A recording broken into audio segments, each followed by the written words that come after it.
welcome everybody to this week's Market Share, the short weekly segment brought to you by MKR, where we bring you all the noteworthy news and updates surrounding digital media and the world today.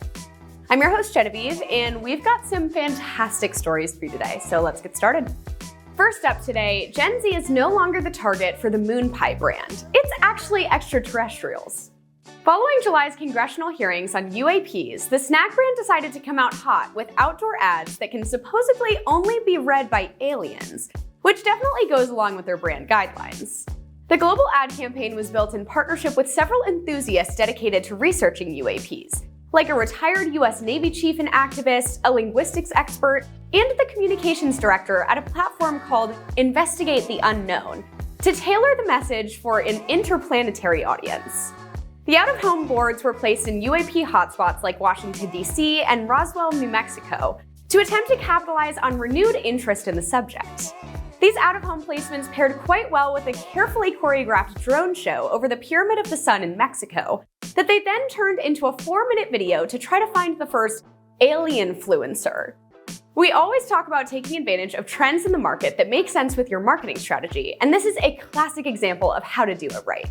Second up today, let's dive into some big brands that are loved by Gen Z that you may not expect.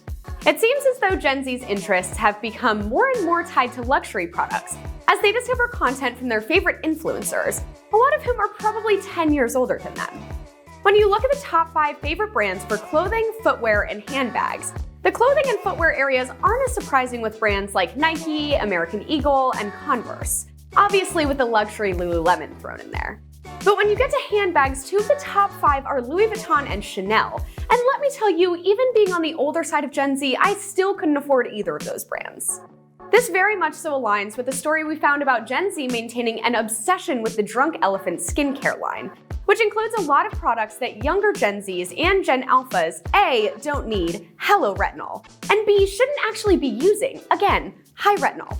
With so many younger kids using these products in their Get Ready With Me videos, the brand's founder has ended up sharing a video with the products that can be used and that should not be used based on age. All of this to say that trends really do seep into each and every generation through social media, sometimes in completely different ways than we think they will. Make sure to stay on top of where your products are being shown so you can make the right move at the right time. Next up, I know you may be sick of hearing about Travis Kelce this year, but hopefully this story will at least make you understand a bit more about why we keep bringing it up. Travis Kelce has been officially named the champion of game day advertising by an article in the Wall Street Journal, and the data is pretty darn convincing. Kelce has appeared in more commercials during NFL games so far this season than any other celebrity, which definitely was not planned from the beginning. The season started with Patrick Mahomes in first place by a decent margin, as he became the face of the Kansas City's winning team.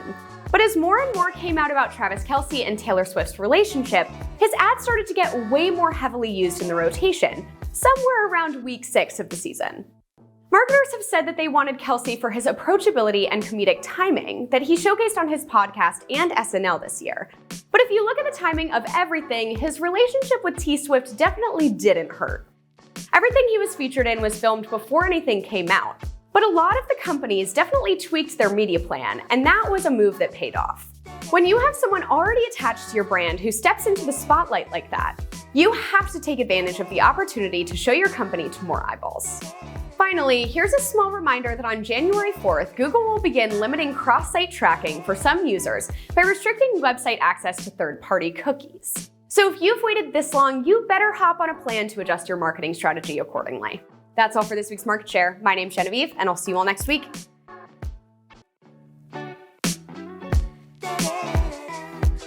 The snack brand decided to come out hot who steps into the spotlight.